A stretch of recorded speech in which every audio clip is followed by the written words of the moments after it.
আজকে ছেলের জন্মদিনে 6টায় বলে এসেছো আর আমায় 7টায়, বেশি খাবো নাকি? চলে গেল মনে হয়, কাজ টাজ করছে। কি বসছি, বসতেই তো এসেছি। সানি বাবা হ্যাপি বার্থডে, খুব ভালো থাকো। আশীর্বাদ হয়ে গেছে ছেলেকে? আমাদের তো আশীর্বাদটাই জন্মদিন ভাই, কেক কাটা, খাওয়ানো, ছড়ানো এইসব তো আমাদের কাজ নয়। আশীর্বাদ করবে, ছেলে পায়েস খাওয়াবে, জন্মদিন হবে। যদিও বা আমার ছেলের বেলায় ভুলেই গেছিলাম। সাজিয়েছে তো বাবা। এই সানি, ওইগুলো লাগাসনি?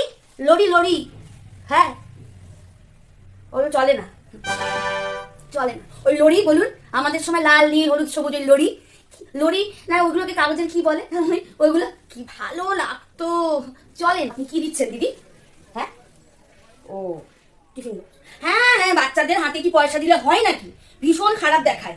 আমিও যদি বা পয়সাই দেবো, কিন্তু ওর মায়ের হাতে, ওর হাতে নয়। বাচ্চার হাতে পয়সা, ওর মায়ের হাতে 100 টাকা দিয়ে বলবো ওর যা খুশি কিনে দাও।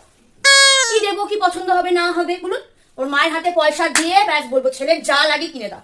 ভাই কি গো, আরে আসো, ছেলের মা ব্যস্ত, এদিকে তো আসর জমে উঠেছে, আসো। যা, এই কি হয়েছে মেনুতে? আমাদের দিদি যা বলুন, যা অনুষ্ঠান হোক, সে গৃহপ্রবেশ হোক কি জন্মদিন হোক কি বিয়ে বাড়ি, খাসি ছাড়া আমাদের আবার চলে না। আর বহর শুনে তো আমি ভাবলাম খাসিই হবে। যাকে যা হয়। খাওয়া হয়ে গেছে? হয়নি? চলুন, শীতের বেলা সব ঠান্ডা হয়ে যাবে, গরম গরম খাবেন, চলুন। খাবেন না? আমি যাই তাহলে। আসছে গো।